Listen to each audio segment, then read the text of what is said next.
একটি সুন্দর শান্ত গ্রাম, চারপাশে সবুজ গাছ, পাখির ডাক, আর মাঝখান দিয়ে বয়ে গেছে এক টলমলে নদী। সেই গ্রামেই থাকে দুই বন্ধু, রিয়ান আর মায়া। রিয়ান খুব চঞ্চল ছেলে, সারা দিন দৌড়ঝাঁপ, গাছে চড়া, ঘুড়ি ওড়ানো, তার দিন মানেই মজা। আর মায়া একটু শান্ত, কিন্তু বুদ্ধিতে সবার আগে। সে বই পড়ে, ছবি আঁকে, আর সবাইকে সাহায্য করতে ভালোবাসে। একদিন সকালে তারা স্কুলে যাওয়ার পথে নদীর ধারে থামল। রিয়ান বলল, মায়া, দেখো নদীটা আজ কত সুন্দর লাগছে, জলে পাখির ছায়া পড়েছে। মায়া হেসে বলল, হ্যাঁ, কিন্তু আমরা এখন স্কুলে না গেলে স্যার রাগ করবে। রিয়ান মুখ বাঁকালো, তুমি সবসময় এত সিরিয়াস কেন?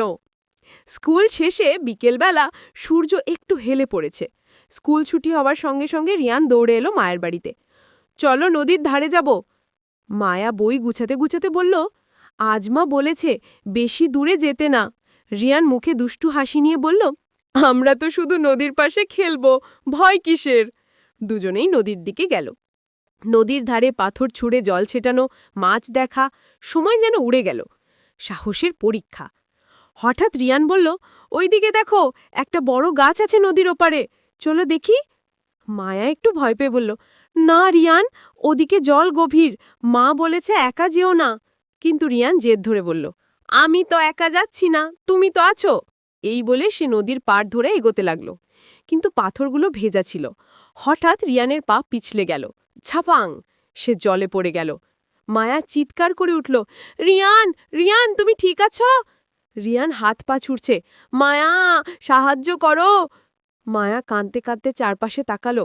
একটা বড় ডাল দেখে সেটা নদীর দিকে বাড়িয়ে দিল। রিয়ান, ডালটা ধরো। রিয়ান ডালটা শক্ত করে ধরল। মায়া সব শক্তি দিয়ে টানতে লাগলো। অবশেষে রিয়ান তীরে উঠে এলো। হাহ, হাহ, দুজনেই হাঁপাতে লাগলো, কিন্তু বেঁচে গেছে। রিয়ান চুপ করে বসে আছে, মুখে ভয় আর লজ্জা। মায়া তার পাশে বসে বলল, দেখলে আমি না থাকলে কি হতো? রিয়ান নিচু গলায় বলল, তুমি আমার জীবন বাঁচালে মায়া, আমি দুঃখিত, তোমার কথা না শুনে ভুল করেছি।